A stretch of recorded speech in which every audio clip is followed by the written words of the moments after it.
ಕೇರಳದ ಅಶ್ರಫ್ ಗುಂಪು ಹತ್ಯೆಗೆ 1 ವರ್ಷ ತುಂಬಿದೆ. 2025 ಏಪ್ರಿಲ್ 27ರಂದು ಹಾಡುಹಗಲೇ ಮಂಗಳೂರಿನ ಕುಡುಪು ಎಂಬಲ್ಲಿರುವ ಭಟ್ರಕಲ್ಲುಟಿ ದೇವಸ್ಥಾನದ ಹಿಂಬದಿಯ ಮೈದಾನದಲ್ಲಿ ಅಶ್ರಫ್ ಹತ್ಯೆ ನಡೆದಿತ್ತು. ಇದಕ್ಕೆ ರಾಜ್ಯವೇ ಬೆಚ್ಚಿಬಿದ್ದಿತ್ತು.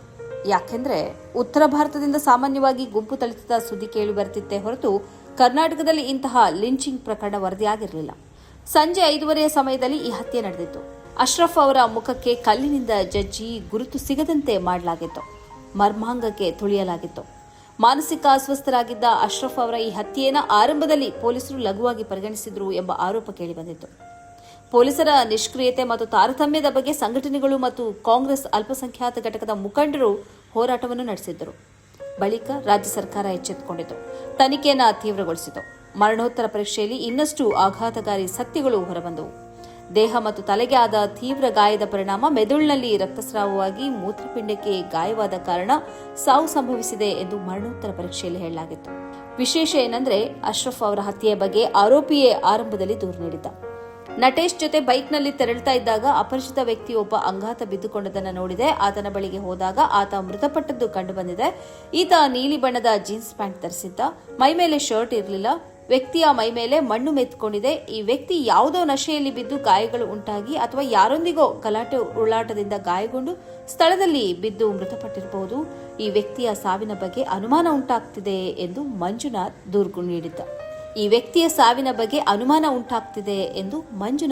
ದೂರು ನೀಡಿದ್ದ.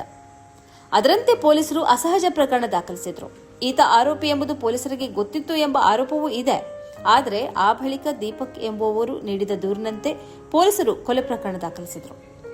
ಆ ಬಳಿಕ 21 ಮಂದಿಯನ್ನ ಪೊಲೀಸರು ಬಂಧಿಸಿದರು. ಪ್ರಕರಣಕ್ಕೆ ಸಂಬಂಧಿಸಿದ ಜಿಲ್ಲಾ ಸತ್ರ ನ್ಯಾಯಾಲಯದಲ್ಲಿ ಸರ್ಕಾರದ ಪರವಾಗಿ ವಾದಿಸಲು ಶಿವಪ್ರಸಾದ್ ಆಳ್ವರನ್ನ ಸರ್ಕಾರ ವಿಶೇಷ ಅಭಿಯೋಜಕರನ್ನಾಗಿ ನೇಮಿಸಿತು. ಇದೇ ವೇಳೆ 21 ಮಂದಿಯಲ್ಲಿ 17 ಮಂದಿ ಕೂಡ ಈಗ ಜಾಮೀನು ಪಡೆದು ಹೊರಬಂದಿದ್ದಾರೆ. ಇನ್ನು 3 ಜಾಮೀನು ಸಿಗದೆ ಜೈಲಿನಲ್ಲಿದ್ದಾರೆ.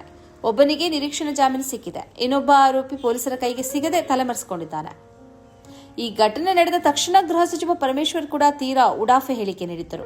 ಪಾಕಿಸ್ತಾನ್ ಜಿಂದಾಬಾದ್ ಎಂದು ಮೃತ ವ್ಯಕ್ತಿ ಘೋಷಿಸಿದ್ದಾನೆ ಎಂಬ ಮಾಹಿತಿ ಇದೆ ಎಂದು ಹೇಳಿಕೆ ನೀಡಿದ್ದರು. ಇದು ಆರೋಪಿಗಳೇ ಹುಟ್ಟುಹಾಕಿದ ನರೇಟಿವ್ ಆಗಿತ್ತು. ಈ ಮೂಲಕ ಈ ಹತ್ಯೆಯನ್ನ ಲಘೂಕರಿಸುವುದು ಅವರ ಉದ್ದೇಶವಾಗಿತ್ತು. ಆದರೆ ಗೃಹ ಸಚಿವರೇ ಅವರ ಮಾತನ್ನ ಹೇಳುವ ಮೂಲಕ ಪಾಕಿಸ್ತಾನ್ ಜಿಂದಾಬಾದ್ ಎಂದು ಹೇಳಿದ್ದಕ್ಕಾಗಿ ಹತ್ಯೆ ಮಾಡಲಾಗಿದೆ ಎಂಬ ಭಾವನೆ ಹರಡುವಂತೆ ಮಾಡಿದರು. ವರ್ಷವೊಂದು ಕಳೆದರೂ ಈ ಹತ್ಯೆಗೆ ನ್ಯಾಯ ಏನೂ ಸಿಕ್ಕಿಲ್ಲ. ಆರೋಪಿಗಳಿಗೆ ಶಿಕ್ಷೆ ಆಗಿಲ್ಲ. ಅದರಲ್ಲೂ ಆರೋಪಿಗಳು ಜಾಮೀನಿನ ಮೇಲೆ ಹೊರಗಿದ್ದಾರೆ. ಕ್ರಿಕೆಟ್ ಆಡ್ತಿದ್ದಾಗ ಈ ಅಶ್ರಫ್ ಅಲ್ಲಿಗೆ ಹೋಗಿರುವುದು ಮತ್ತು ಆ ಬಳಿಕ ಅಲ್ಲಿ ಆಟವಾಡುತ್ತಿದ್ದವರೇ ಇವರನ್ನ ಥಳಿಸಿ ಹತ್ಯೆ ಮಾಡಿರುವುದು ನಡೆದಿದ್ದರೂ ಆರೋಪಿಗಳು ರಾಜಾರೋಷವಾಗಿ ತಿರುಗ್ತಾ ಇರುವುದು ಸಂತ್ರಸ್ತ ಕುಟುಂಬದ ಆಕ್ರೋಶಕ್ಕೆ ಕಾರಣವಾಗಿದೆ. ಈ ಕಾರ್ಯಕ್ರಮದ ಪ್ರಾಯೋಜಕರು Gadiyar group of companies, specialised in piling and shoring, engineering consultancy, firefighting, steel structures, real estate. Office, SIT Tower, Silicon Oasis, Dubai, UAE. ಸ್ನೇಹಿತರೆ, ನಿಮ್ಮ ಅದ್ಭುತ ಬೆಂಬಲದಿಂದ ಸನ್ಮಾರ್ಗ ನ್ಯೂಸ್ ಚಾನೆಲ್ ಈಗ 2 ಲಕ್ಷ ಸಬ್ಸ್ಕ್ರೈಬರ್ಗಳನ್ನು ದಾಟಿದೆ.